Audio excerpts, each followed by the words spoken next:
সংক্রান্ত বিষয়ে সিদ্ধান্ত বলা হয়েছে। পূজা মণ্ডপে অগ্নিকাণ্ড আমাদের কমিটির নেতৃবৃন্দ আসছে তো স্যার, ওরা এখানে প্রয়োজনে রিচার্জেবল আইপি ক্যামেরা স্থাপন করতে হবে। আইপি ক্যামেরা ধারণকৃত আইনানুগ ব্যবস্থা গ্রহণ করতে হবে।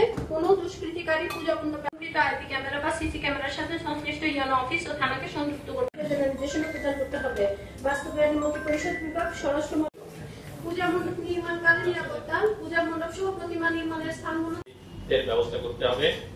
শারদীয় দুর্গা পূজা উদযাপন মন্দির ও আশ্রম। এরপরে স্থানীয় প্রশাসন আমি আশা করবো প্রত্যাশা করবো কন্টিনিউ জন্য প্রস্তুত থাকবো। এছাড়াও আমরা কোঅর্ডিনেশন মিটিং করবো, কথা রিপিট করবো না, বাট তারপর বলছি যে এখনো করে যাচ্ছি, ভবিষ্যতেও করে যাবো। আজকে এই আইন শৃঙ্খলা মিটিং এ এসে আমরা অনেক গুরুত্ব বলবো না। আমি আবারও এখানে প্রত্যেকটা খ্রিস্টান এরপরে আছে শারদীয়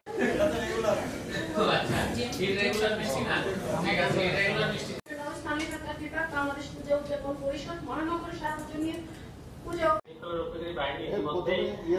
আমরা আমাদের যে পার্টের নিরাপত্তা ব্যবস্থা, আমাদের রেজুলেশন, দুইটা রেজুলেশন পেয়েছি। একটি হচ্ছে আমাদের ধর্ম বিষয়ক 2 নম্বরে ফোন করার জন্য অনুরোধ করতে হবে। পূজা মণ্ডপে আগত